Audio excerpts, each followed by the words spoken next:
Hey everyone, welcome back to my channel, or welcome if you are new here. As you can see from the title of this video, today I'm going to be testing out the brand new concealer from Makeup Revolution, which is their Conceal and Define Infinite Longwear Concealer. If you've been following my channel for a while, or if you've seen any of my previous videos, you'll probably already know that I'm obsessed with their Conceal and Define Concealer. I wear this every day and it's been one of my absolute favourites pretty much since it first came out. So the way I thought I would film this video was to compare them both side by side, wearing both of them at the same time, one on each side of my face, just to see how they compare. So I already have the Conceal and Define in the super size, but I decided to buy the Infinite Concealer in the slightly smaller bottle just because I wanted to try it, and obviously I'm not sure if I'm going to like it, so I just thought I would try the smaller bottle. This is actually the 5ml, but it does also come in a 9ml bottle as well. I think the 9ml is actually slightly bigger than this one, but just to compare these two, this is what it looks like. So this is the Conceal and Define Infinite Longwear Concealer. This one costs £6 and I think the 9ml is £9 in comparison with this concealer, which is £4 for the smaller one, and then this one is £7, I believe, so slightly different in price. The 5ml concealer actually comes in 60 different shades, which is just incredible. I love how diverse this range is. And then the 9ml comes in 24 shades, which is still amazing. So I'm just going to read some of the information from their website about the new concealer. So it says, the ultimate full coverage long wear 60 shade concealer, Conceal and Define Infinite. Our best ever concealer offers 16-hour wear with 20% more pigment and 20% more coverage. The formula has been infused with niacinamide, making it perfect for blemish-prone skin with its soothing and anti-inflammatory properties. Suitable for all skin types, this concealer offers full coverage whilst remaining crease-proof, cakeless and breathable for a natural second skin finish. Designed to be multi-use, this product is also perfect for contouring, full face or targeted concealing thanks to its infamous doe foot applicator and stretchable formula. So the way that I thought I would film this today, and also the best way to compare the two, is to wear them both on either side of my face and just compare how they last throughout the day. So as I already wear the shade C5 in this concealer, I went with the same shade for this one because in theory it should be the same thing. So I went for the shade C5 in both of these. What I'm going to do first is apply my foundation, and then I'm going to come back and show you how I apply the concealer.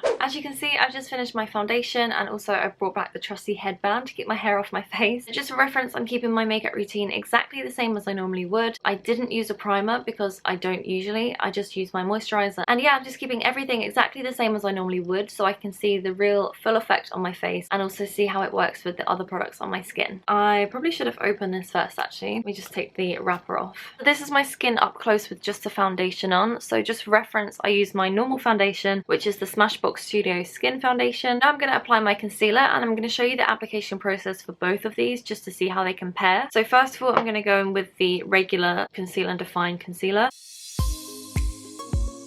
And I'm just applying this as I normally would. I'm not changing anything in my normal routine. This is exactly how I would apply it. I'm trying to get it exactly like halfway. Keep forgetting myself that I need to still do the other half. And now I'm going to use the Infinite Concealer on this side. Obviously it's a slightly smaller size applicator, but these are how the two compare. Fairly similar, to be honest.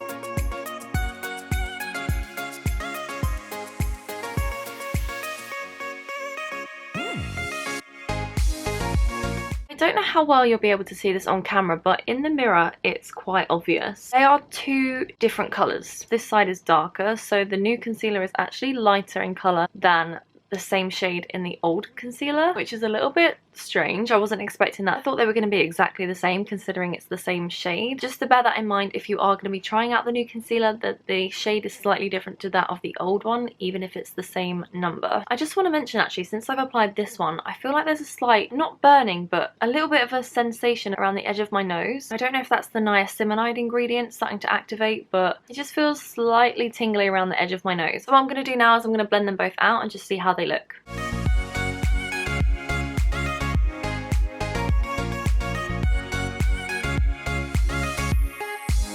I already feel like this new concealer is a lot more drying, even though I put it on last. Slightly more difficult to blend. You probably will need to work quite quickly when blending this.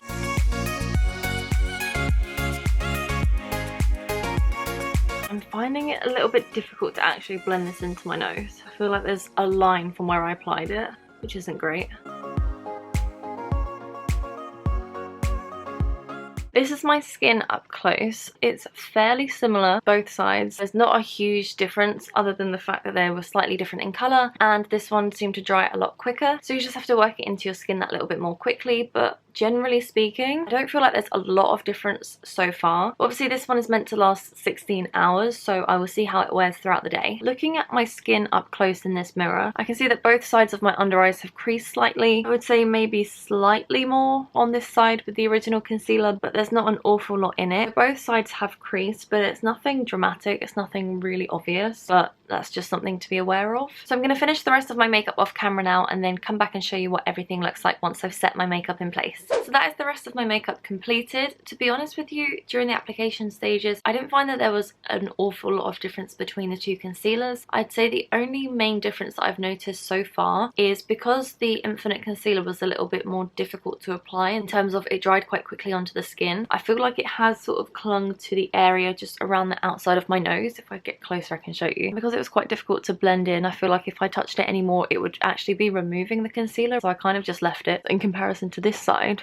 where it's clung ever so slightly but not quite as much, I would say. That's the only real difference so far that I've really noticed between the two. But considering the initial colour difference, I feel like they have actually blended quite well and they do match. I don't seem to have that line down the front of my face anymore, at least not obviously anyway. So as you can see, there's not a huge amount of difference. I will let you know how it wears throughout the day. So my first impression so far, I quite like it. It's just the application was slightly different to what I was expecting. It's currently 12:45 p.m. I'm going to wear this makeup for as long as I can today. It's definitely not going to be 16 hours because that is a long time. So I will probably leave this makeup on till quite late this evening. And before I take it off, I will update you to let you know how I get on and to let you know my final thoughts. Hey everyone, so I just thought I would update you before I take my makeup off. It has now been on for 11 hours. Yeah, it's 12:45 here and I put this on at 12:45. So it has been on a very, very long time and it is very much ready to come off. As you can tell, my skin naturally throughout the day has gotten quite oily, which it always does. I haven't actually touched this makeup at all throughout the day, so I just thought I would show you my skin up close before I apply some powder, because I'm just going to try adding some of this to see if it makes any difference. This is the side where I applied the Conceal Define concealer. I mean, I use it all the time anyway, but it has held up really well. And then this is the side with the new Infinite Concealer, and to be honest with you, again, it's held up really well. I don't see that much of a difference. I was kind of expecting it to be a little bit different, at least by now, having it on for 11 hours. I don't necessarily agree with it giving you 20% more coverage. I don't really notice much of a difference. Maybe it's different for different people and different skin types, I don't know. But I have been really impressed with it. So I'm going to show you my under eyes actually before I put my powder on, because that is the bit that creased when I first applied it. The creasing on each side I think has pretty much stayed the same. I don't think it's gotten worse, and I don't think it has gotten more obvious. I would say that my under eyes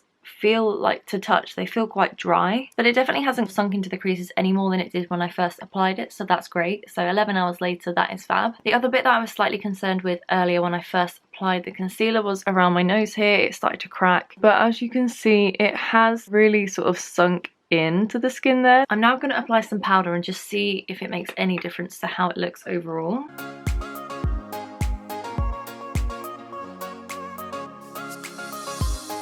Okay, so I've now fixed it with powder and I'm going to show you a close-up again. I feel like the areas around my nose on both sides has come off slightly. Maybe ever so slightly more on this side. That tingly feeling that I had here first off disappeared pretty much as quickly as I'd said it. So unless you're actually looking for a concealer with an active ingredient such as niacinamide, then I would say definitely give this one a go. But if you're looking in terms of cost, this one is slightly cheaper. I don't think there's an awful lot of difference between the two, if I'm honest. In future, I would probably stick to this one purely because it's slightly cheaper. I would definitely use this one again, and I will continue to use this going forward. But yeah, I kind of just had a bit of a higher expectation for this one. But it's okay because it is a good concealer and it did last all day, but so did this one. So it really just depends on what kind of thing you prefer. But yeah, that brings me to the end of the video. I really hope you enjoyed it. Leave a comment down below and let me know if you've ever tried either of these concealers, and also let me know what your thoughts are too, because I'd love to know what other people think of these. Thank you all so much for watching. I really hope you enjoyed this video. Please give it a thumbs up if you did, and also don't forget to subscribe to my channel, and I will see you all in my next video.